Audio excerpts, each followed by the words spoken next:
आज की कहानी है गांव हरिपुर। एक ऐसा शांत और धीमी रफ्तार वाला गांव है जहां लोग दिन भर खेतों में काम करते और रात को सुकून से सोते थे।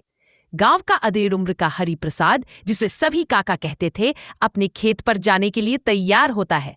वह अपनी पत्नी सावित्री से अपनी लाठी मांगता है, जो रोज अलग अलग जगह पर मिलती है। सावित्री बताती है कि शायद ये वही कहीं पड़ी होगी। हरिप्रसाद कहता है, चलो छोड़ो, आज बिन लाठी के ही चला जाता हूं। तभी उसे कोई आवाज लगाती है, अरे काका, चलिए आज खेत नहीं जाएंगे क्या? वह देखता है कि रमेश भी आ गया है। दोनों खेत की ओर निकलते हैं और रास्ते में बातें करते हुए चलते हैं। खेत पहुंचकर दोनों काम में लग जाते हैं।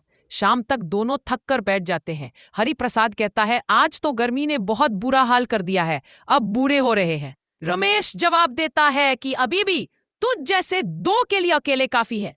इसी तरह गांव वालों का जीवन खुशी खुशी बीत रहा था, पर उसी रात गांव वालों की नींद छिनने वाली थी। कोई गांव का किसान हरिया के घर पर निगरानी कर रहा था कि तभी हरिया को अजीब आवाजें सुनाई देती हैं। सीमा, क्या तुम्हें भी वह आवाज सुनाई दी? सीमा कहती है, अरे शायद बिल्ली होगी।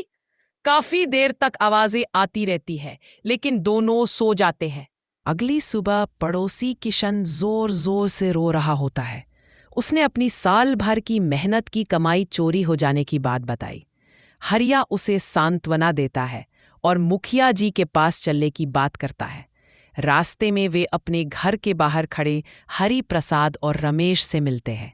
हरिया और किशन मुखिया जी को पूरी घटना बताते हैं। मुखिया जी कहते हैं कि यह बहुत गंभीर मामला है।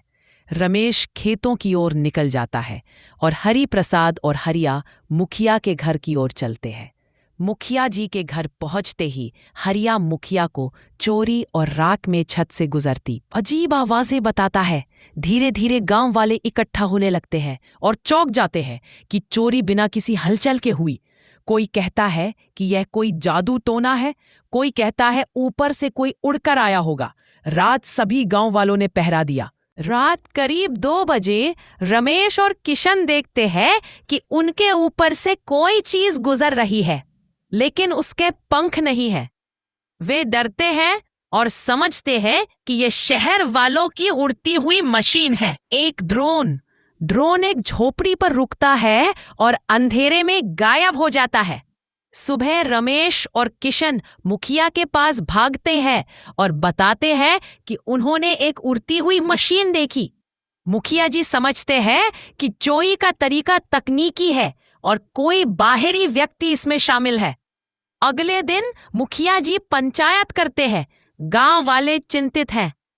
कुछ लोग कहते हैं कि रात को आंगन में चमकती हुई रोशनी दिखाई दी। रात में वही ड्रोन एक और घर पर आता है और वहां भी चोरी होती है। अगली सुबह सभी लोग इकट्ठा होते हैं और देखते हैं कि चोरी लगातार हो रही है। फिर अगले दिन गांव में एक बैलगाड़ी आती है।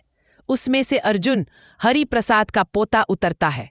वह देखता है कि ड्रोन जंगल की ओर जा रहा है और तुरंत रमेश और किशन को बुलाकर ले आता है। तीनों जंगल की ओर दौड़ते हैं और वहां पेड़ के नीचे 2 चोर खड़े होते हैं। एक ड्रोन से निगरानी कर रहा था और दूसरा चोरी कर रहा था। अर्जुन उन्हें दबोच लेता है। अगली सुबह गांव में पंचायत होती है। असली चाल सामने आती है। एक ड्रोन से निगरानी करता था और दूसरा चुपचाप चोरी करता था। अब गांव में हरप्रसाद समझता है कि लाठी और लालटेन से नहीं, बल्कि मोबाइल और वाईफाई जैसी टेक्नोलॉजी से चौकसी करनी होगी। गांव हरिपुर में यह पहली तकनीकी चोरी थी और अब हर कोई सीख गया कि आधुनिक समय में सुरक्षा का तरीका बदल गया है। कहानी हमें यह भी सिखाती है कि अज्ञानता में डर या अफवाह फैलाने की बजाय धैर्य और समझदारी से स्थिति को संभालना चाहिए।